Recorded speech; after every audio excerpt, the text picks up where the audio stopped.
Hey everybody, this is Jesse and Anthony, the Star Wars Blue Harvest guys. Just taking a quick moment to say, we come from different political viewpoints, but we collaborate together to bring you this show. And we feel it's important that as Americans, we remember we accomplish great things when we work together. So please don't be venomous against your fellow countrymen. I know that's a lot going on right now, especially after the election. And also, guys, just be wary of anyone who seeks to divide us that are outsiders. Thank you for listening to the show. Remember, respect each other. And now on with Catalyst. All right. How's everybody doing today? We are going to be talking about the Catalyst book that came out November 15th of 2016. And it is officially canon, and it is written by James Luceno, and he is a fantastic Star Wars writer. He did the novel Tarkin, which is a absolute great novel. Well, see, and the interesting thing, everyone raves about these Tarkin trilogies, these Tarkin books. We had a friend contributor out in California. I'll call him J-Man. So J-Man out in California just sent us this, massive, hey, I like what you're doing with the show.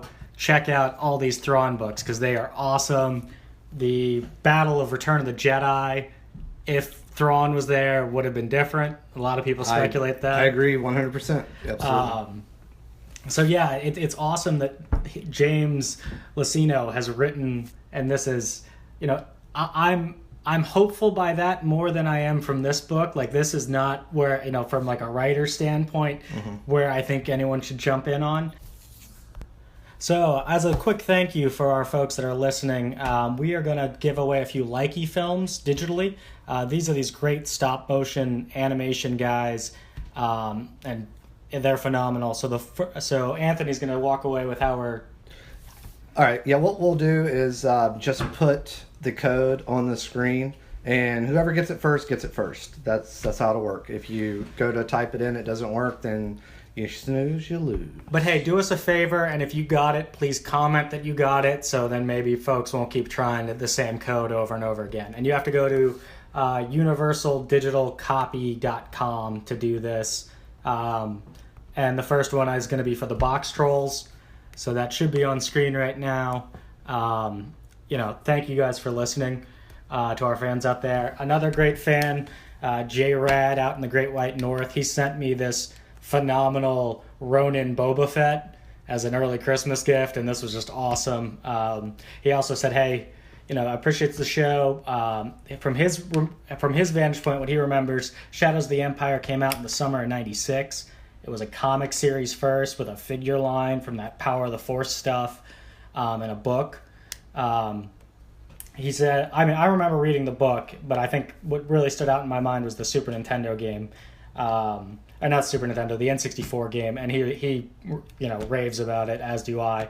And it was he brought up an interesting point that it was marketed and utilized like a movie product, but it didn't actually have a movie. Like, it had everything associated that you kind of see when a movie comes out: the tie-in books, the tie-in figures, merch. And one last bit of Star Wars news: the Han Solo miniseries, the 5-issue, just finished up. It's been getting pretty good reviews, and it's worth checking out. So, Anthony, what did you think of Catalyst? I liked it. I like these novels a lot, and because it kind of takes the time to go into the characters, and you kind of get a lot more backstory into them and why they are the way they are in the movies. The movies just probably aren't the right place to do it because you're going to waste a lot of time. Well, and for those characters, yeah, these are, nothing about these folks are movie worthy, compelling. Like, this is not, there's not nearly enough action in this book to carry a movie. For me, a lot of it was like Star Wars geology / prisoner game. It kind of did what I expected it to do. It played I felt it played it pretty safe. So going in blind, what do you have to know about? This is the story of how we got to Rogue One, or near Rogue One, which is the story of how the Death Star plans got to the Rebels. Okay, so this has to do with the people that are building the Death Star, are instrumental in some piece of the Death Star, and they're going to be a scientist. How through either, you're assuming scientists are never really portrayed as evil, because science by itself is not evil, but the Empire is the corrupting influence, and as the corrupting influence, how does this science become the Death Star? Yeah, and like the way this, we obviously have Jenners's dad, who is the foremost scientist, and he studies crystals. And so, he's more or less, he wants to make, a sustainable energy source. And best intentions. Yeah, he does. And he's trying to make world-changing positive things. And, his longtime buddy, Krennic, has other focuses in his life, and he's trying to rise to power within the Empire. Mm-hmm. And, he's a manipulator. Well, and the thing about it, like you said, the characters are much more what this book is about, mm-hmm. rather than the plot. The book opens. You've got Galen Erso. Here's his, how he is, introduction, work, loves his crystals, focused on crystals, yada yada crystals. Gets put in prison on a local system. Krennic comes in and basically... And keep in mind, when the book opens, this opens up before Jen's born. This is... Right. This is sometime in between the movie Clone War, Attack of the Clones, and Revenge of the Sith. So it's somewhere in that ballpark, because Clone Wars is still going on, and he gets captured by the Separatists. Right. And that was an interesting piece. I did like that in the book. Just because of it during that transitional time period in Star Wars lore. But for me, again, it became a little flat. How are we manipulating this guy to get him further and further down the rabbit hole? But through those interactions, that's where I think Krennic really started to shine. Mm-hmm. And did you love Krennic in this book as much as I did? Oh yeah, Krennic was amazing. I really like him, and it shows that they touch on it a couple of times where he is so hungry for rising to power, getting closer to the top of the food chain in the Empire, and I love the dynamic between him and Tarkin, and because Tarkin pretty much answers only to the Emperor. So, he's trying to get up into that echelon. And, yeah, I mean, he's great. He's great. A good analogy is that Krennic is more of a manipulator behind the scenes, tricking people into doing what he wants and making them think that they want to do it initially. And he's a lot like Game of Thrones character Littlefinger. Yeah, I can see that. He's not a master manipulator. I mean, I would say that's the that would be the Emperor. Yeah, exactly. That would be the Emperor. Yeah. But I mean, he can play the game. See, this is all years and years of let me do this to get him to do this, to do this, to do this. And right. And for me, though, that came off as really choppy. Like I said, that plot isn't there. It's not, it's a lot of, okay, keeping him on board, getting him on board, keeping him on board, suspicion grows, and ultimately even toward the end, he's got him working on one thing, and he's taking all of his work and his paperwork, and he's giving it to another group of scientists, and they're weaponizing what he's actually working on. Right. Well, but who didn't expect that to be? Yeah. Again, yeah. That's. Yeah. I mean, that's awesome. I like that. Like, Well, even it just makes Galen even more of a true person, because I kind of thought he was going to end up weaponizing his knowledge. Yeah, see, I didn't to see save that. his daughter, and No. it's not that.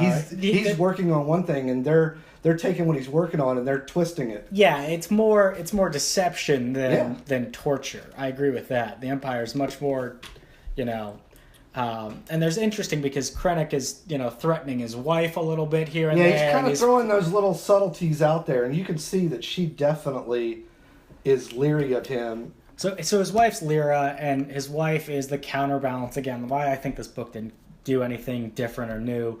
It's the scientist, and he has a counterbalance wife, and they're a good couple, and that's how they get by, and like that's good. That's what I see that in other science fiction.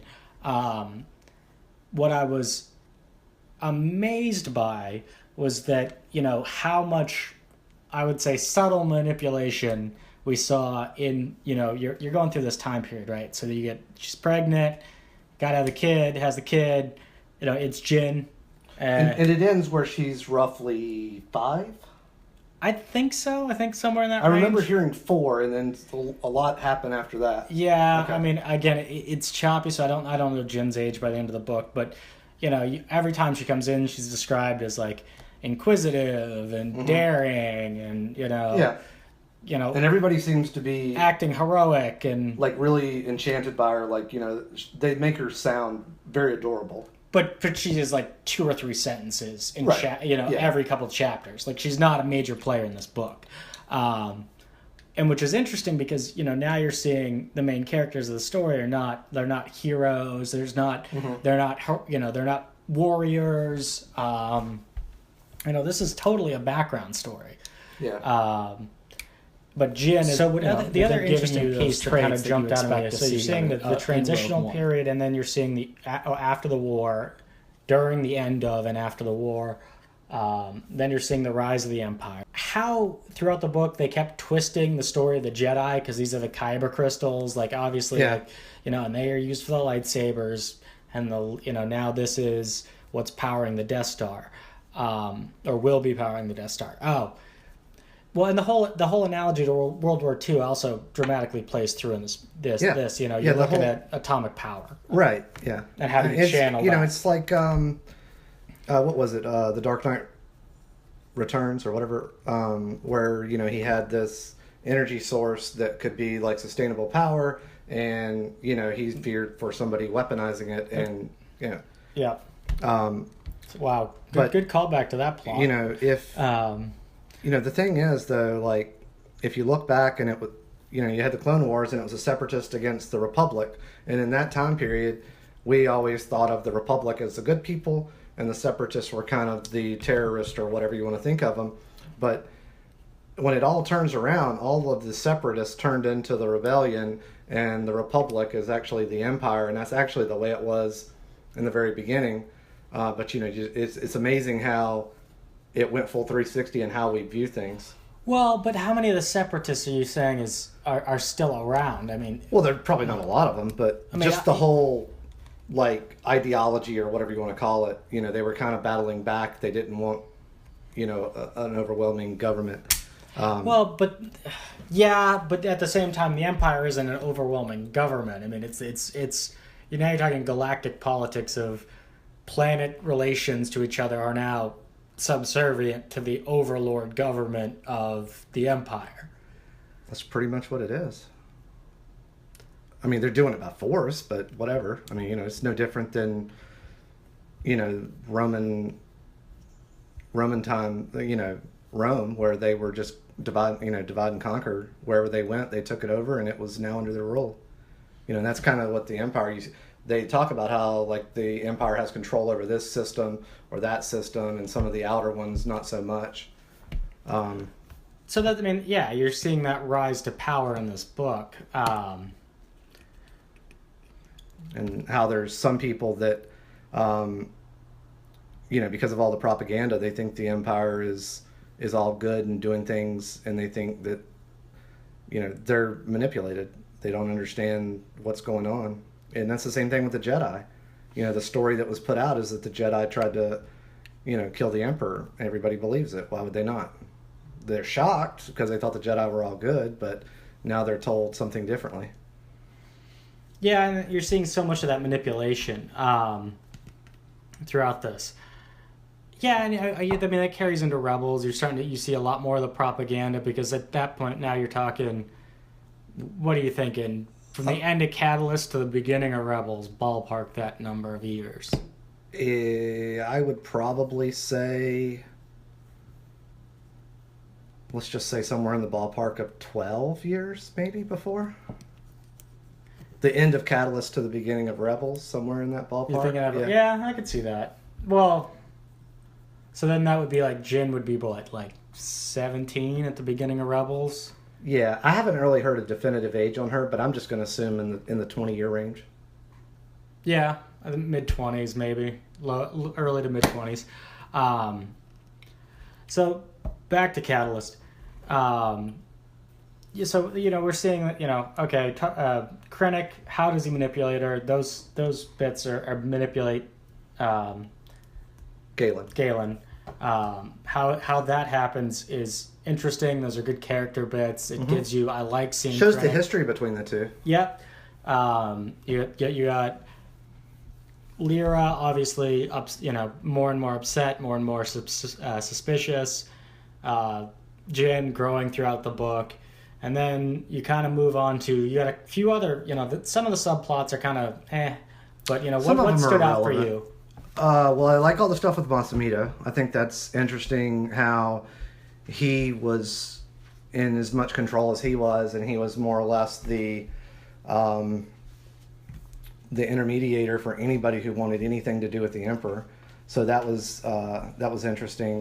Chuckled every time the audiobook said Dr. Goobecker. Yeah. He comes up throughout the book a few chapters. Early on. That always was good for a South Park reference and a chuckle. You said that, for me, two of the characters kind of blended together. You had Haas and Saw Gerrera. And Saw is obviously going to be in Rogue One. Yeah, and he was in Clone Wars. He was in Clone Wars. And Haas is, both of them have kind of, you gotta help me separate them in my own head. They both were mercenaries types. I would say Saw Gerrera, based on what he was in Clone Wars, was more of an anti. He was rebelling, way back then, and maybe he saw the bigger picture. But he was more of a trying to throw a monkey wrench in the Empire's plans, terrorism type thing against them. Whereas Haas is probably a little bit more like Han Solo. He's just trying to make a living. He's a transporter, a runner, a smuggler, and he kind of gets hoodwinked or strong-armed by Krennic, a couple times. I kind of think he should probably have a cameo or a mention of him at some point in time. Which one? Haas. Yeah, just because. He's the one that flew the ship when Krennic and the Death Troopers went to go rescue Galen and Jyn and Lyra. And then he also escorted Lyra, Jyn, and Lyra's colleagues to go work in those caverns for a couple of years. And he was kind of like, bodyguarding them or whatever. And he seemed like he was a good guy. He just kind of... bad interaction with Krennic and didn't want to test the waters against him. So yeah, I mean, those are kind of the main characters. You see how the plot kind of plays out as you expected it to. Well, I mean, for us, I marathoned the audio as much as I could, and that was 11 and a half hours, something like that. Yeah. Would you, with that all said, would you recommend it, and who would you recommend it to? I would say if you are a fan of Star Wars, and that goes without saying. Yeah, I think you should, and you're super duper excited about going to see Rogue One. I would suggest listening to it. I don't think you have to. It's not going to make anything better or worse, but it is nice to kind of see why the development and why some of these people have done some of the things they've done. And I think you'll understand the characters more and more. And I think that's more of the purpose of the book is for you to have value in Galen and Krennic, and seeing what drives them and why they are where they are. And that's the good thing. That's the good thing about the books, is they got a lot more time to kind of dive into the character development. I agree with that. I mean, for me, I'd recommend it to, those folks who like the science, more science in their science fiction. Maybe if your science is geology. And the cool thing is, and this is something I like because, although I've known for a very long time that Kyber Crystals were the power supply for lightsabers and the Death Star, it's really cool to see how this kind of evolved to where it is. And then it is cool to kind of give some explanation on how some of these things work. So I do like that stuff. And that is something that you get the opportunity with some of the books. But I would say if you've never really read any of the books, this probably would not be the starting point for you, just because it is a little bit more technical and not so much action adventure. Yeah. And it's not. It would probably be something that would be difficult to sit there and really get engrossed in, because this is your first, right? No, I mean, this your is my first for Star Wars. No, I read in the new canon. Yes, this is my first in the new canon. I in my younger years, I read a ton of stuff. Right. But all of that is non-canonical at this point. Yeah. So this is my first foray with this author and in canon Star Wars. Yeah, I would say if you want to start diving into some of the novels, I'd probably go back and Tarkin, Lords of the Sith. Bloodline is probably my second favorite, and I would say Lords of the Sith is my favorite. Tarkin is really good though. Both the first Aftermath, it's not as good, but the second one definitely. But they are fun. They you can listen to them on audio, and you get all the sound effects and all that kind of stuff. So one thing that Catalyst, and I think Rogue One will it all be one to me, is it's made me appreciate the prequels a lot more, just because of seeing how things went full 360 and a lot of the kind of long-term game that things have taken, and I like all the stuff with the Geonosians being the ones that actually built it. And this book was good connective tissue to the prequels. For me, it still weighs on that. Was Star Wars better when it was 3 films rather than the expanded universe? And now that you've cut so much out of the expanded universe, and now we have, prequels and then canon. So I'm mixed, but that's just how I look at it from my age and my experience. All right, so this is Sunday after Thanksgiving.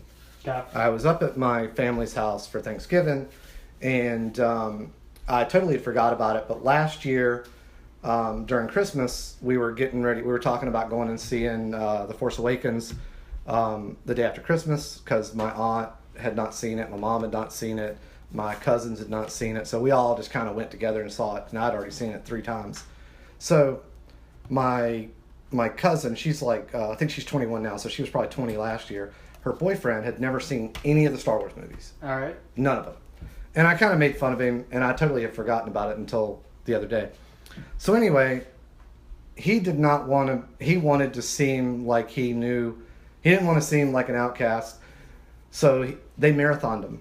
They watched all 7 episodes before I got up here.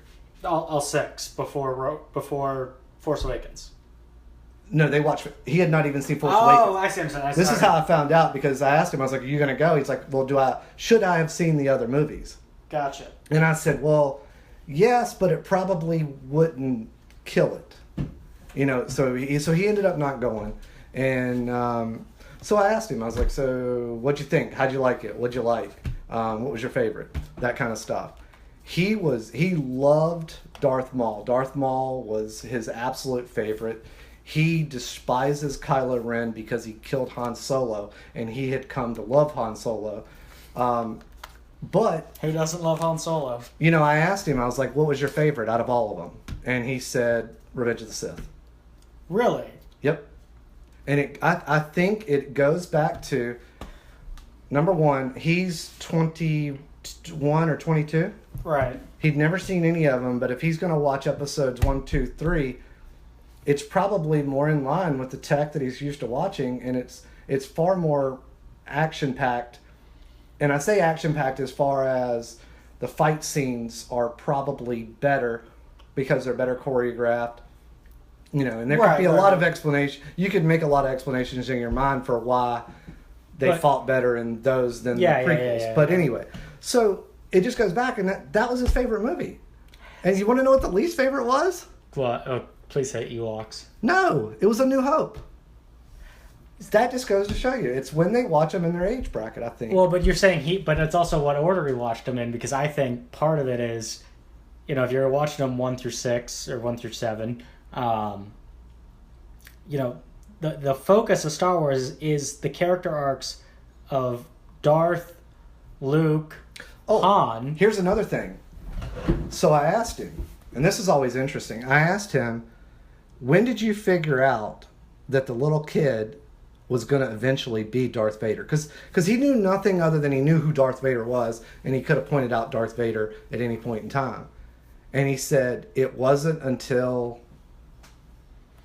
like right when it happened, because he didn't know it was going to happen. So when we go to watch it, well, we knew Anakin Skywalker. We know who he is. We know who he becomes. The only thing that watching the prequels spoiled for him watching the originals was that Luke and Leia were Vader's kid. That's the only thing it ruined for him. So you think about it, like watching him in that order and not having any knowledge of the end result. It's kind of cool because it probably did not ruin, like, the overwhelming thing of the prequels is, you know, this kid becomes Vader. Right. So that is kind of interesting.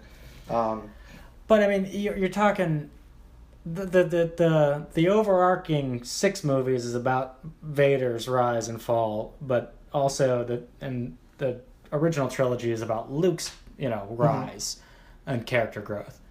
I just think, and yeah, I can entirely see how A New Hope would be slow, and you know, there's not. I mean, it's when the Force was at its weakest. You know, you had an old man.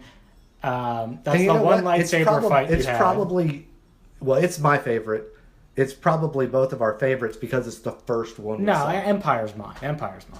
I put, I think Empire's a better movie, but I put A New Hope first just because it holds a special place in my heart, and that's all. No, and that's totally understandable. But it's interesting, you know, how many people have different experiences with this, which, you know, like modern Greek myths, Star Wars and the Marvel movies will become. Anyway, hey, thanks for listening, guys. One last thing. Who do you think's going to kill Krennic? Who do I think's going to kill Krennic? Because Tarkin.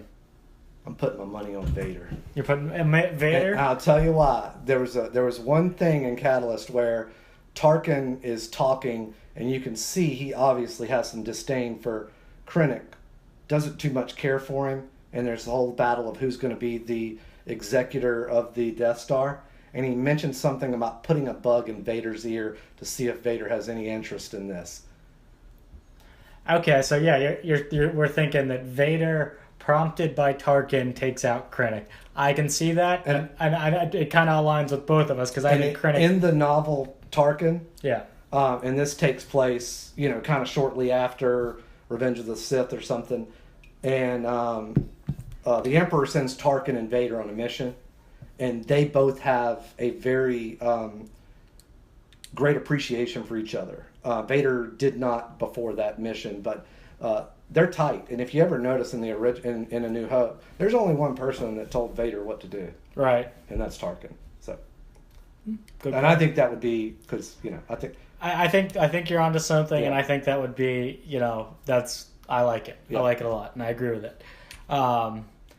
Guys, thank you for listening. I know we were a little rambly. So here's the other movie we are giving away. We are giving away Paranorman. I absolutely adore this film. It's a good Halloween zombie kids movie treat. Just, you know, totally my thing. Hope somebody enjoys it. Please comment letting us know that you redeemed the code. universaldigitalcopy.com. Thanks, guys. We will continue with Rebels. We have some fun seasonal Christmas stuff coming up. We're about, December 16th for Rogue One. Yeah. Or if you totally geek out and go at 7 o'clock on the 15th, Thursday. There you go. Which we might be, which we will be doing. Yeah. All right, guys. Thanks for listening. All right. If you like what you're listening to, don't forget, like, share, subscribe, sub, and send it to a friend. Peace out, and may the Force be with you.